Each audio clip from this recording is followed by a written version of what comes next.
Hello students, this is नम्रता गोलियान। आज students अपने financial management का बहुत इंपॉर्टेंट एस्पेक्ट डिस्कस करने वाले हैं, that is about the dividend decisions. Students, before proceeding this topic हमें ये जानना होगा कि how company manage their finance.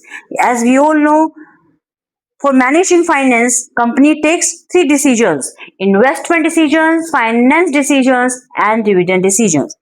Students, investment decision क्या होता है?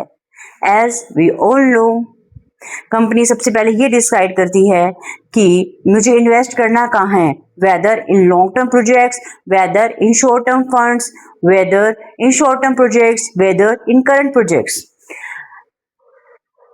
ये सब डिसाइड करने के बाद ऑप्शन सेलेक्ट करती है, जो बेस्ट ऑप्शन होता है वो सेलेक्ट करती है in long term, in short term, in current projects.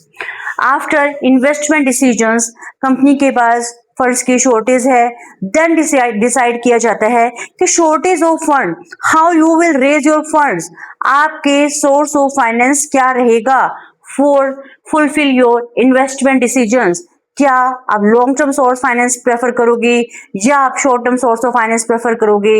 आप कौन सा सोर्स ऑफ फाइनेंस प्रेफर करोगे या इंटरनल फाइनेंसिंग को प्रेफर करते हो? After taking investment decision, financing decision, company dividend decision लेती है। बहुत ही इंपॉर्टेंट डिसीजन है। It is an important aspect, it is an crucial part of financial management, that is the dividend decision.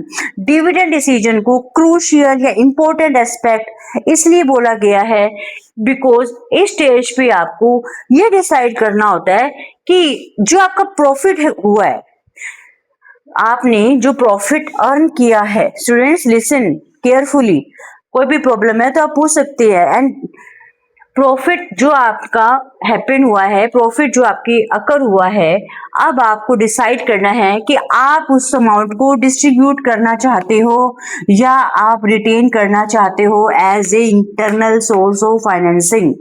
Amount to be distributed in form of dividend, amount to be retained as a retained earning, as a internal source of financing।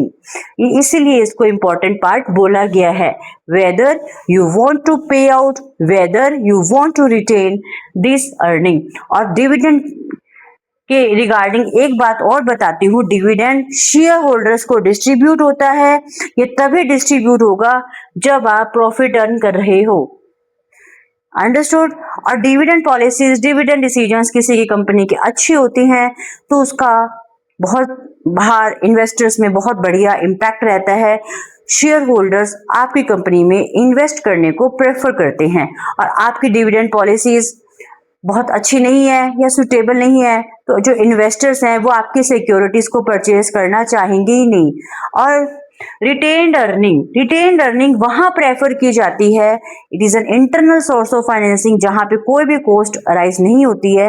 ये वहां happen होगा जहां पे आपके पास growth opportunities हैं। Suppose some companies ये decision लेती है कि मैं इस प्रोजेक्ट में इन्वेस्ट करता हूं तो मेरा बिजनेस ग्रो होगा तो मैं शेयर होल्डर्स को और ज्यादा डिविडेंड डिस्ट्रीब्यूट कर सकता हूं।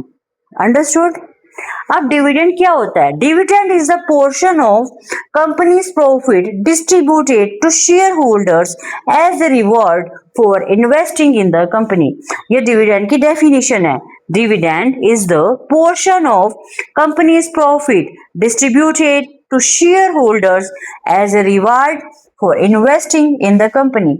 आप किसी भी कंपनी में तभी इन्वेस्ट करोगे या आप किसी भी सोर्स ऑफ फाइनेंस में तभी इन्वेस्ट करना प्रेफर करोगे जब आपको रिटर्न में कुछ मिल रहा है। आपको रिटर्न में कुछ नहीं मिलेगा तो आप कहीं भी इन्वेस्टमेंट करना पसंद नहीं करोगे। और एक बहुत इंपॉर्टेंट बात है, फैक्टर्स अफेक्ट डिविडेंड डिसीजन। कोई भी कंपनी डिसीजन लेती है रिगार्डिंग डिविडेंड तो बहुत सारे फैक्टर्स हैं वो कंपनी के डिविडेंड डिसीजंस को अफेक्ट करती हैं। अर्निंग ऑफ द कंपनी की रेगुलर अर्निंग कैसी है? It is also one of the important factor that affect dividend decision of A company. Share holder preference, जो आपके इन्वेस्टर्स हैं वो किस टाइप की है? सपोज ओल्ड एज पीपल है या बहुत यंग पीपल्स हैं या बहुत चाइल्ड टाइप इन्वेस्टर्स हैं, तो सबकी प्रेफरेंस अलग अलग होती है। जैसे फीमेल्स हैं या ओल्ड एज पीपल है, वो रेगुलर इनकम चाहते हैं। जो यंग पीपल है वो रिस्क ले लेते हैं, वो चाहते हैं कोई बात नहीं, अभी मार्केट ग्रो करेगा तो मेरे फंड और ग्रो हो जाएंगे। तो शेयर होल्डर प्रेफरेंसेस भी बहुत ज्यादा इंपॉर्टेंट पार्ट है। ग्रोथ अपॉर्चुनिटीज, आपके हाथ में ग्रोथ अपॉर्चुनिटीज हैं या नहीं है। आप डिविडेंड भी कम डिस्ट्रीब्यूट कर रहे हो और आपने मनी भी रिटेन कर ली और ग्रोथ अपॉर्चुनिटीज है नहीं, तो आपकी डिविडेंड डिसीजंस पॉलिसी पे ये फैक्टर बहुत ज्यादा अफेक्ट करेगा, बहुत बैडली अफेक्ट करेगा। तो ग्रोथ अपॉर्चुनिटीज हैं आपके हाथ में, तभी आपको मनी को रिटेन करना चाहिए, अदरवाइज आपको डिस्ट्रीब्यूट कर देना चाहिए as per legal constants. Legal constants की बात करें, डिविडेंड ऐसा नहीं है कि कोई कंपनी जितना चाहे उतना डिविडेंड डिस्ट्रीब्यूट कर दे। There is so many provisions under companies act 2013 about the distribution of dividend among shareholders. Legal constants हैं, प्रोविजंस हैं, बहुत सारे सेक्शंस ऐसे regarding like 123 section, like 124 section, like section 127 of Companies Act 2013 relates to the legal constraints of dividend decision, taxation policy। बहुत सारे ऐसे factors हैं जो आपके डिविडेंड डिसीजंस को अफेक्ट करते हैं। सो व्हाइल टेकिंग डिविडेंड डिसीजंस आप कोई भी फैक्टर इग्नोर नहीं कर सकती हैं। इन सब के अलावा भी बहुत सारे फैक्टर्स हैं जो कंपनी जब डिविडेंड डिसीजन अपना पॉलिसी इंट्रोड्यूस करती है तो हर फैक्टर को अपने प्रोन्स और कॉन्स इफेक्ट देखती है कि मेरे लिए क्या बेनिफिट है, और कोई भी डिसीजन कंपनी से पॉइंट ऑफ व्यू से लेती है विन विन सिचुएशन, कि इन्वेस्टर्स भी विन रहे और कंपनी की सिचुएशन भी पॉजिटिव रहे।